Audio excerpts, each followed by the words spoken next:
Welcome back for episode 2 of DigiCaddie. I'm still in the build phase of DigiCaddie. As I mentioned, this was really an initial concept a week and a half ago, and then I am now trying to put it into practice. And by putting it into practice, I need to get it out onto the golf course. But to do that, I need to put it in an enclosure that will decently protect it, right? I'm not looking for something that's hardcore right now, but something that will get the job done. My original thought process for this was I was going to try to do too much. I was going to house the Pi, and then I was also going to house the battery in a side compartment. There's two big things that are wrong with this. One is heat. Yeah, I'm not transferring a ton of heat, but there's still a hole, and both of these units are going to get hot. But two, the bigger one was, how do I mount this thing from the side or from the back? Because the battery is actually significantly heavier than the orange Pi and the camera and everything that sits over here. After pondering and printing and looking and kind of feeling around with this, I decided to kind of switch modes and go to something more streamlined, but still have the job be done. Here's what I'm going to go with for this. And this is still going to be something I can get out there on the golf course. It's just much smaller. I don't think I'm going to have all the stress issues that I would have with the other box with holding it on the ram ball joints for this. And I just think it will hold up better. And what I can just do is I can then port the power cable out this hole, and I'll just put a rubber grommet in here. And then I'll consider that done for now, and that will get me moving. And over the next year, I'll continue my art project of making this box better and more capable of handling the golf environment and the golf cart. But that's all part of the testing. So looking at this design, here we have the bottom of the box. So this is where I'll actually mount the thing or the unit to my golf cart, my push cart, whatever it is. And DigiCaddie can then sit up there. This right here, I will put a plug into this. This is where I get to the orange Pi, and I can slide the SD card in, and I can also reset the orange Pi if necessary. For ventilation, I think I'm going to do the same thing on the top of the box. I went with these holes. What I did is I came in here and I drew a circle with a diameter of 19.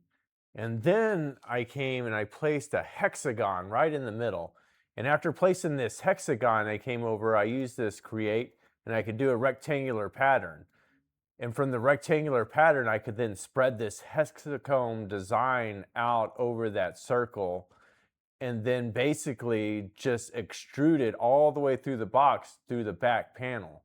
And the reason I went with the hexagon design is because when I'm printing it, I feel like this will be better than the slats, and I won't have to put supports on it because I printed it with these hexagon points facing strictly up and down. So my thought is that as it builds out over this, that there's enough of a bridge to actually finish this without providing supports. For this front box, this is where I can port the Ethernet out, and then this is also where I will place the GPS receiver. I've just placed a little cutout into this and will mount the little receiver into this. It shouldn't have a problem going through PETG and receiving the signal. And then I'll probably just use an adhesive to kind of tape it to the back or mount it to the back that adheres pretty good to the PETG. For the interior of the box and to really house the orange Pi, I have mounted it with the 4 outer holes, and then I've also added this 5th hole right here. And this 5th hole really serves as the bracket mount point for the Pi cooling.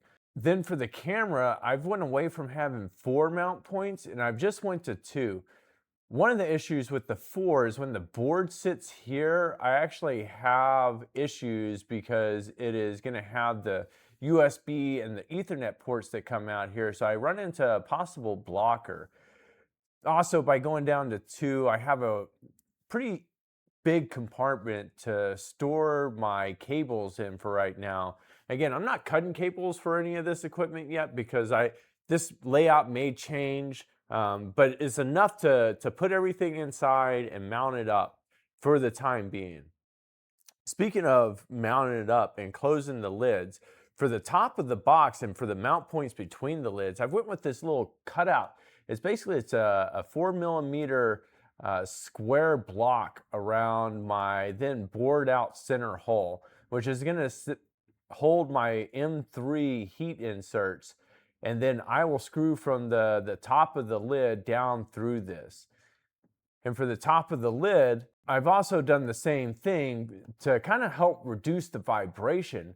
So my assumption is by going with this little additional square here, I shouldn't have issues of vibration, or at least it should reduce it some, and hopefully reduce the stress that it would be placed on the screws without that. And then for the camera itself, I've just extruded a hole up right through the center point of those two, or what would have been 4 brackets down below it.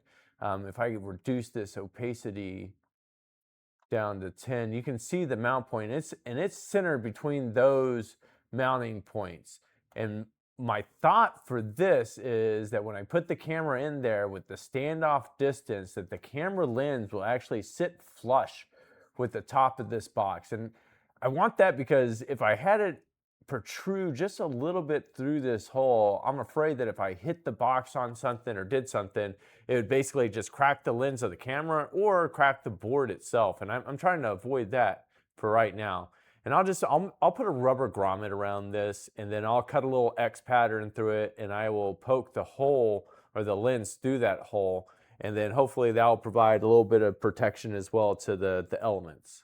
So getting to the heating part, I don't know if I'm gonna need this, but I'm assuming that I'm gonna need this, especially with the amount of video processing that will take place on this thing in a short amount of time. I'm probably gonna wanna cool this thing down.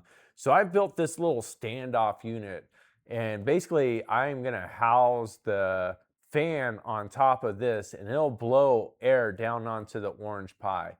And with the orange pie, I've put heat sinks onto the SoC along with the memory, and then the power management itself. And then these standoffs, so these were all clean standoffs onto the board. So there were no other items or microchips or circuitry around any of these holes on either side of the board. So I felt pretty safe that this was going to be a good orientation to kind of put this in and hold that fan and give enough structural support to keep it up. Moving over to the Prusa slicer. So this is where we take all of our stuff that we developed in Fusion, and then the Prusa slicer is going to put it into the correct data format that is going to be required by my Mark 4S. When looking at this, right, I'm really trying to get away from looking at adding a ton of supports, because A, that adds time, B, it usually scars up my unit in some fashion. And I just hate that. So I try to not do that and get away from it as much as possible. With these big holes, I don't really have an option, and I'm okay with that for now. We'll take that hit. As you can see, so when I slice it, right, so it puts these little green, basically building blocks in between the two holes, and that forms a bridge for the hole itself and for this to actually sit on so the PETG doesn't melt and droop. You notice that for this one, I don't have any of those green structures, and that's intentional. Remember I talked about putting those hexagons with the tips of them pointing straight up and straight down.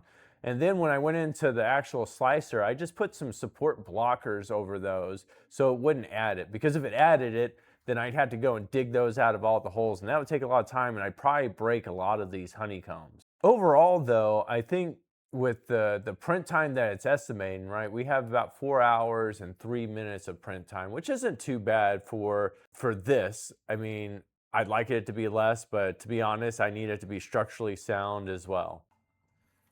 And then for this last little section, I thought it'd be good to pay tribute to all of the fallen boxes that I've already made it through and that now live in the DigiCaddie graveyard. You know, just don't give up. I know that it can be tricky to build things and to print things, and it's not always going to come out correct, but you just got to stay with it.